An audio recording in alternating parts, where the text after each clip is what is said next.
We're in 2 Kings chapter 8 this morning. And have you guys ever had one of those, moments in time where you wonder if what you're doing is actually worth it? Take parenting, for instance. You look at your child, being how big they are. And I know moms are usually optimistic, but every once in a while, an unoptimistic brain thought comes in and you're like, there's no hope for this kid. And you wonder if everything you've been doing is really worth the effort. Is it worth going to those games? Is it worth doing this? Is it worth staying up late, to do homework? Because is it really worth it? I know that happens with kids as they go through school. Is this really worth this much effort? Am I really going to use my pre-calculus stuff in my basic checkbook budgeting when checkbooks and cash, from what I hear, won't even exist, in another 5 years or whatever they're saying? Is it really worth the effort? Maybe you're at a job and, the job just hasn't valued you. And we're not talking like you whining and throwing a fit, but we're talking like the job and the bosses, they just don't care. You literally are just nothing. You working for them is a gift to you. They don't need you. They don't care. And you're wondering, is it really worth being on time? They don't care.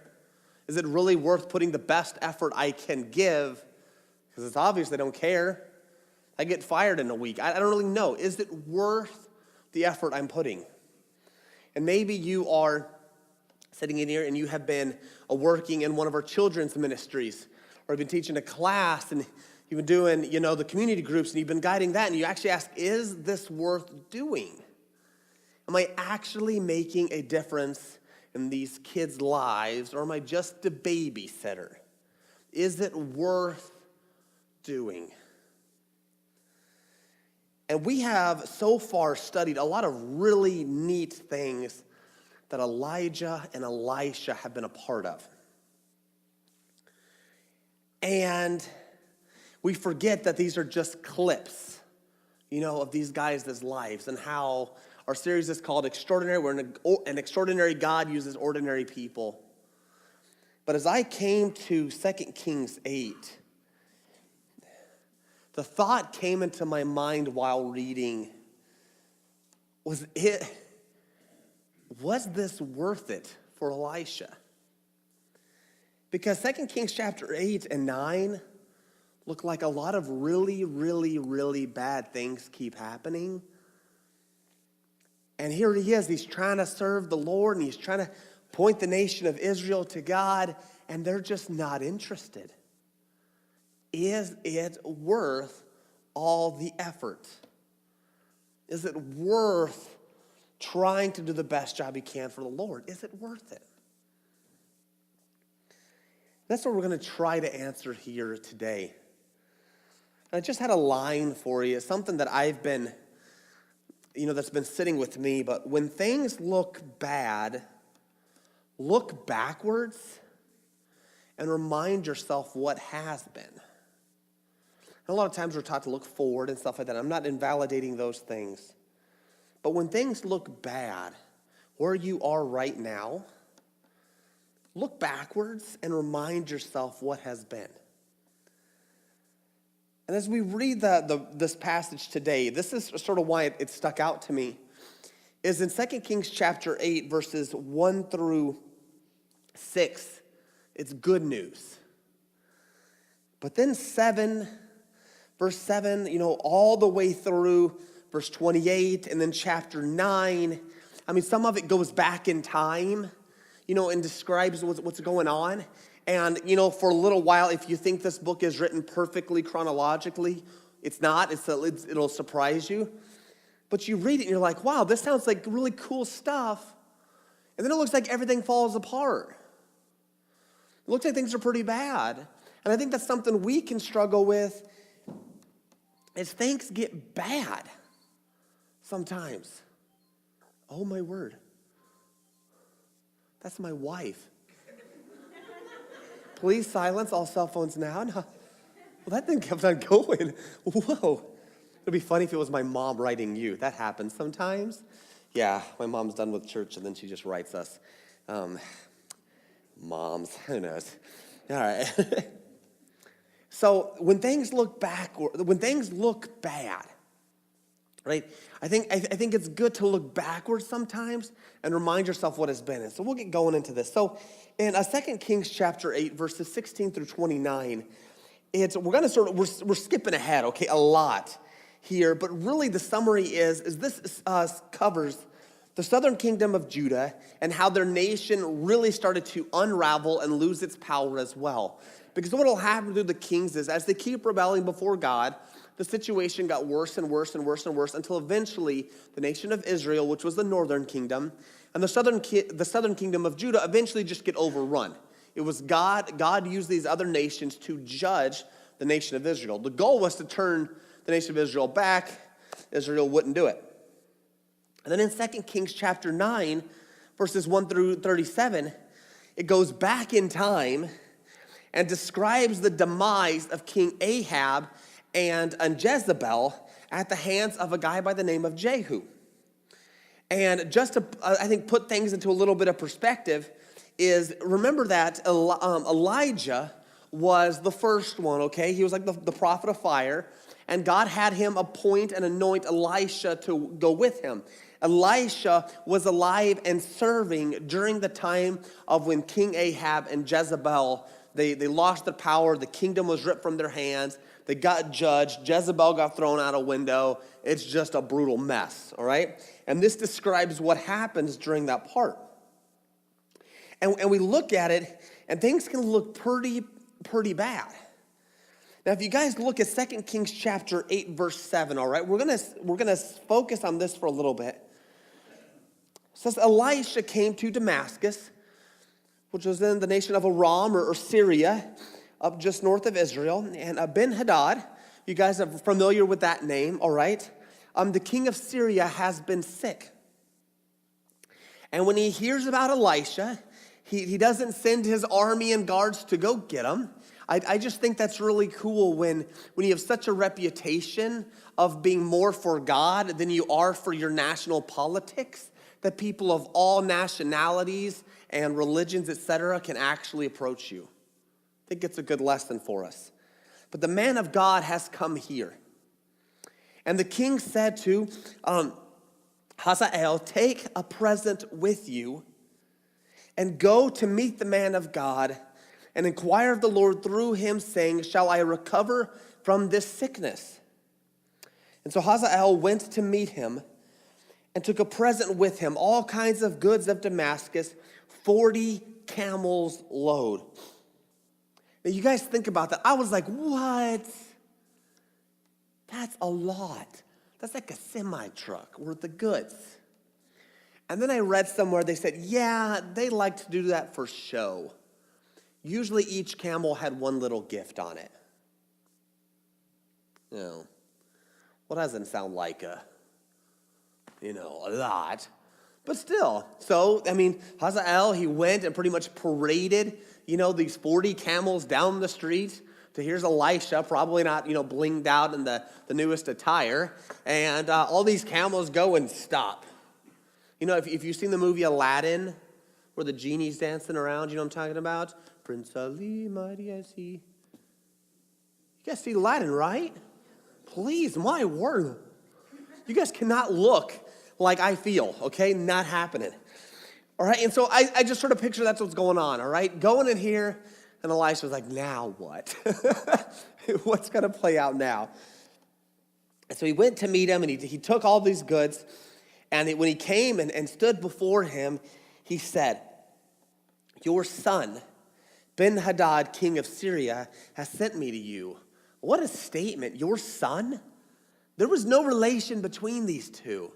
But the idea is you stand apart. You stand, I mean, they're trying to butter up Elisha here. All right? You are like a father to us. You are just, on this other level. He says, your son Ben-Hadad has sent me to you.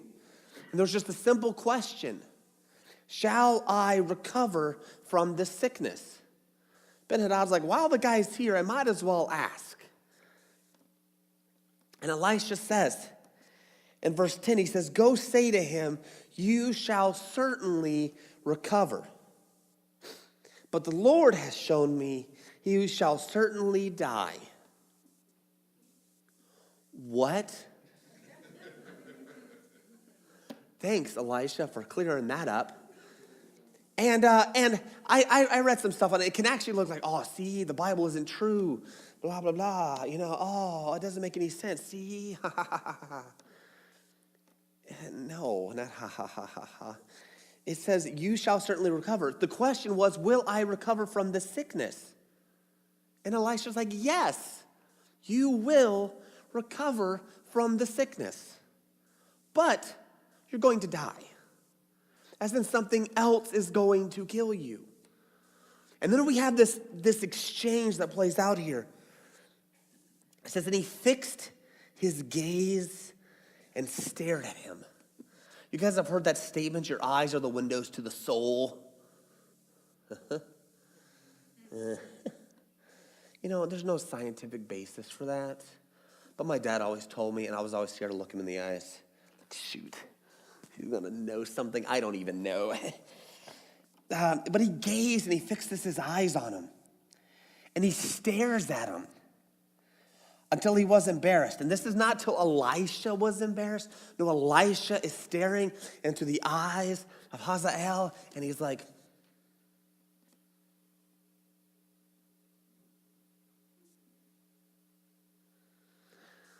this idea of, I know what's going to happen. Talk about being just exposed before this guy. And Elisha starts crying. And Hazael said, why does my Lord weep? And he answered, because I know the evil that you will do to the people of Israel. You will set on fire their fortresses, and you will kill their young men with the sword, and dash in pieces their little ones, and rip open their pregnant women. Whoa. I know this is going to happen under your hand. I mean, it was bad with Ben-Hadad having to fight them a lot. But this is a whole other level. And the guy's like, what is your servant, who's but a dog, that he should do these great things? And Elisha said, the Lord has shown me you are to be king over Syria. And he departed from Elisha, came to his master, who said to him, well, what did Elisha say to you? And he answered, he told me that you would certainly recover. But the next day he took a bedcloth, dipped it in water, spread it over his face till he died. And Hazael became king in his place. And I looked at this, I'm like, this is messed up. Could you, and I want to put us in Elisha's shoes here. I mean, you try to do a lot of very good things for the Lord. You're working your tail off. You're trying hard. And here God makes it painfully obvious. You are talking to the next Hitler.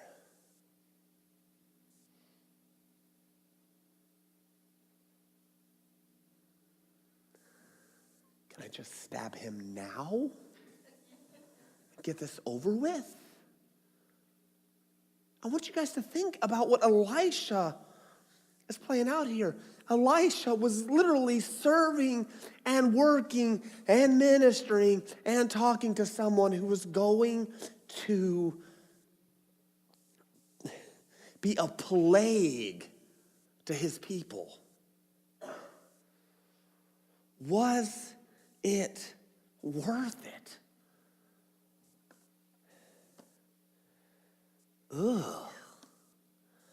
And it's passages like this where like, man, there doesn't seem to be any good that comes out of this. I mean, I don't, there's just, something.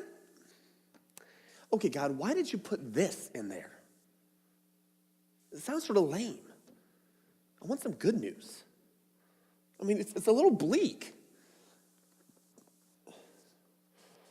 But I really appreciate that about the Bible, because when we slow down and read it, the Bible's very honest about life. I mean, they don't sugarcoat anything. Elisha wept, the dude went, the dude lied, the dude then suffocated his king. There's no real sugarcoating, there's no real buttering that up. Literally, yeah, he was a monster. Elisha knew this was about to happen. Now, just a pause where we're going there, but if you guys look at verse 13, it says, and Hazael said, what is your servant who is but a dog that he should do this great thing? There's a thing, and maybe some of you have noticed this, but I'm confused when I read that. It honestly sounds like he is surprised that people know he's going to become king. That he has this idea in his head. He's embarrassed by it. It's been found out. It doesn't really sound like it was thought. And the reason I bring this up is if you guys hold in your place in 2 Kings and turn back a little bit to 1 Kings chapter 19. If you guys remember 1 Kings 19, 1 Kings 19, and it'll be verse 15.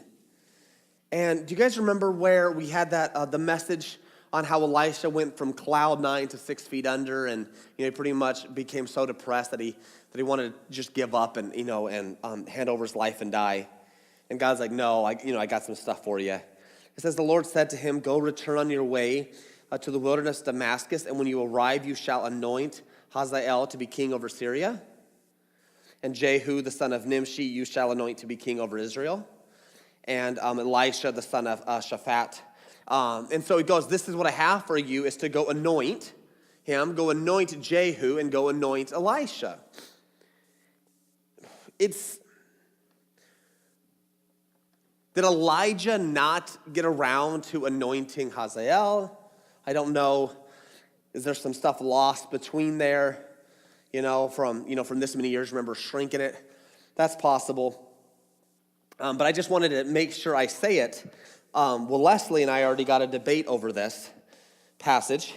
He takes one view, I take the other view. And we still talk to each other. So what was that? Because his view is wrong. So, no. I just want to say it is possible that, if we read this a little bit different, that it was well known that, Hazael would be king, but the idea is, in 15 more years after Ben-Hadad, died, and so he's a little surprised that how would this guy know it? That's legit. And because I believe in the sinfulness of man and know that not all prophets are perfect, it's quite possible Elijah also didn't make it up to anoint either. Or it's possible he sent Elisha up to anoint him as well. See, there's a lot of different explanations. We don't have it. Just want to put that out there. It's okay to not have all the answers. But we're going to keep going. Where this thing is left, where things are pretty bad. There's that question of, is it worth it? And I was thinking, have you guys ever handed your 2-week notice in to a business that was not worth your time? You guys know which businesses I'm talking about. Those bad ones, not worth your time. Not all of them, but I had one where worked at a high school as a custodian, and they wouldn't hire more custodians there. They would just run them off. And so we needed 8 custodians to clean. This high school had like 5,000 plus kids in it. We need 8 custodians to clean the high school. We were doing the shift with 3.5. And they were getting mad at us that things weren't done right. I mean, we're like taking out all the trash we could and sweeping, and we're exhausted by the end, moving. And so it wasn't a very good place to work. They refused to hire because of budgeting cuts. They looked better by not hiring anybody, even though they were supposed to hire people, because that's what the budget said. You guys get how that works. And so I finally was like, I just can't keep doing this anymore. So I put in my 2-week notice. I had another job lined up. And there's that time where it's like, is it still worth doing a good job for 2 more weeks? Because, man, they don't deserve it. What's another custodian down? We're already down 5.5. Let's make it 6.5. And it's that moment. You guys have probably had something similar to it, but that's that moment. Is it worth doing the right thing when it looks like nothing good is going to come out of it? And I will answer you, yes. It is worth it. And so I want to encourage you. And so what we're going to do is we're actually going to look backwards in the text from verse 7 and look at 2 Kings chapter 8, verse 1.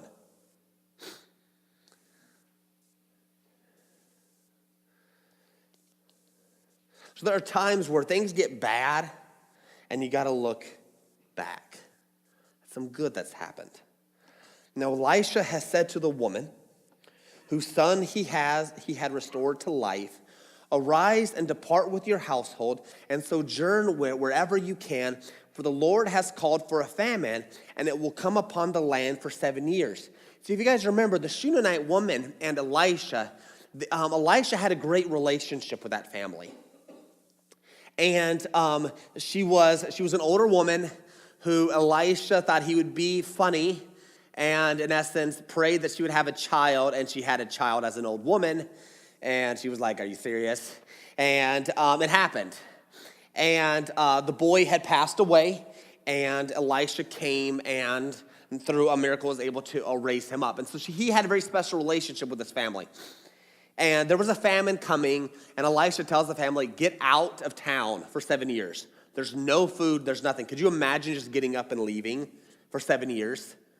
Just leaving your stuff. Not like you can take everything with you, but just leaving. Because you know if you stay, you're probably going to die because there's going to be no food.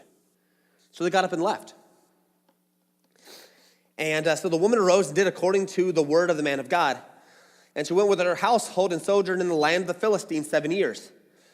And at the end of the 7 years, the woman returned from the land. She went to appeal to the king for her house and her land. You're not there. You abandoned your house. You know the government loves it when people abandon their houses. We will take this and sell it and make some money off of something that's not ours. But it is now because you left. So they did. They took the house. And the lady comes up and says, hey, can I have my house back? It's still mine. And what's fascinating is you have this sort of setup, gonna go play out here. And she was a wealthier woman, so she did have still some influence, but still, you guys can imagine how much bureaucracy and how much mess that's be to retake houses and all this other stuff. And so she's going to appeal to the king and trying to get this done. And at that exact time, the king was talking with Gehazi. You guys remember him? Not the best guy in the world. Sort of got punished by Elisha because Gehazi was sort of a jerk and greedy. And so the servant of the man of God, he was actually talking to the guy at the king was talking to Gehazi at this time. And the guy's like, okay, tell me the cool stuff that Elisha has done. You totally know you would ask. If Gehazi was right there with you, you would totally say, okay, what cool thing has Elisha done now? Come on. Come on, walked on water? Gehazi's like, no, he hasn't done that yet. Okay. I don't know. Who knows what it could be, okay? So while he was telling the king how Elisha had restored the dead to life, because that's pretty much one of the coolest things. It says in verse 5, behold, the woman whose son had restored to life, appealed to the king for her house and her land.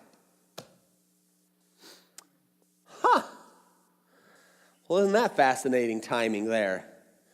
And Gehazi said, this is her. The story about the kid, and that's the mom.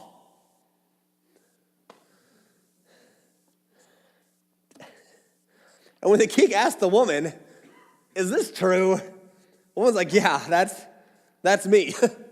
So the king appointed an official for her, saying, restore all that was hers, together with all the produce of the fields from the day that she left into the land until now.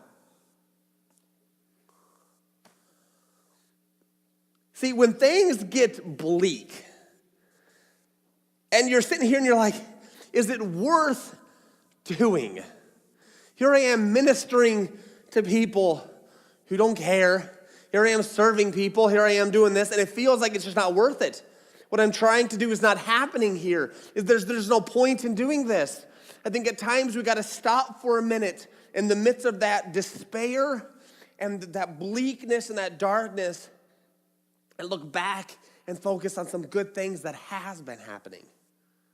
Yeah, Elisha and Elijah, from the standpoint of a prophet's thing, if you made it a humanly speaking, they failed because their nations still betrayed the Lord. They chose and went their own way. But just because that didn't happen, it doesn't mean that their ministry was a failure. Because their ministry impacted families such as this Shunammite woman. Impacted and made a difference in the lives of people. You just got to look back and take encouragement from some of those small things. Remember that just because God hasn't given you that big thing yet, that he doesn't seem to be working that way, it doesn't mean he hasn't worked in your life. And he's not using you in the lives of other people. And I hope that with that custodian job, that I made a difference on some of them, that they're like, hey, we worked with a Christian pastor. The dude was weird, but he worked. He worked. And so just a little bit makes a difference and makes an impact. So maybe some other young Christian guy can go up and share Jesus with them, and they get saved. We don't know. But what you do is making a difference. When you invest your life in giving it to the Lord, it makes a difference. So parents, and in your job and spiritually, remember that. Just because you can't see it now, it doesn't mean you're not making a difference. Even kids who rebel against their parents. For example, this is not talking bad about my brother, but we have prayed for him throughout the years. His life has dramatically turned around from one that was addicted to meth, having to go into rehab, and is literally tanking his life as fast as humanly possible when I first came, to now he is like a year from graduating from Auburn with an electrical engineering degree. Okay, so I want to say that. Praise the Lord for that. But my parents were decent parents. They weren't the best. They made mistakes. They admitted it, but they did their best. You could look like their life was a failure because of my brother's choices. Maybe if they had done this, and this better, Jonathan wouldn't have done this. Not necessarily. But through the whole time Jonathan was rebelling, what my mother and my dad would say kept ringing through his brain. And eventually he turned his life around. Him and God had a good knockdown, drag out. And he really changed the course of his life. Awesome. So just because it looks like a failure doesn't mean it is. Nikki and I received this message a few weeks ago. And this really encouraged Nikki and I think from a spiritual level. And it says, hey, Jacob and Nikki, I miss you guys and I hope you're doing well. I'm currently writing a paper for one of my assignments. We are supposed to write out our life story, kind of a daunting task, haha. Anyways, I am just writing about the years when you were both at Rustic Hills. You both had a huge impact on my life, more than you know. And it's weird to sit down and write about those years. There was so much going on for my family during that time that those were some rough years. But you were both really consistent in my life. I felt so loved and cared for by both of you. I think back to the many nights that you let me and my sister stay at your house or just come hang out with you. I looked up to both of you so much, and I have some fun and hilarious memories with you guys. Anyways, this is a very long way of saying thanks so much for all you both poured into my life. I love you guys and hope we can see each other again soon. Out of nowhere. And you can sit there and you can be focusing on the negative part of what's going on in your life. And then someone, God ordained, gives this you. It's worth it. It's worth that effort. It's worth putting in that battle. It is worth investing and handing your ministry off to the Lord because your service makes an impact in people's lives. So when you serve the Lord, it is always worth it. So I want to bring this all back, all right, as we get ready to close here. I made the statement, when things look bad, look backwards and remind yourself what has been. And for those in that moment right now, or when that moment happens, because it will, this can be a really hard thing, focusing on good things in the past, because we're in the middle of the hard stuff right now. And so in Malachi, so I was trying to bring in some other passages to help with this. Malachi chapter 3, verse 14 and 15. Says this. It says, you have said it is vain to serve God. And so the idea that who Malachi is writing to is you guys are literally asking yourself the question, it's pretty much pointless. Is it worth it? Is it worth serving the Lord?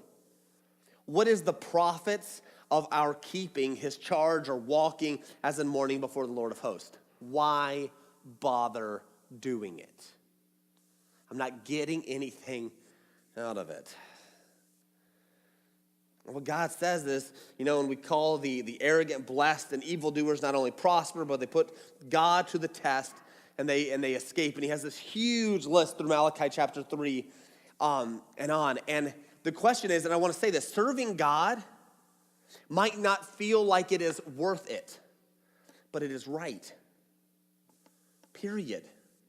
We must do what we're supposed to do because it is right, not because we get anything out of it. That can't be our motive. It can't be. So the reason you serve your kids is because you love your kids.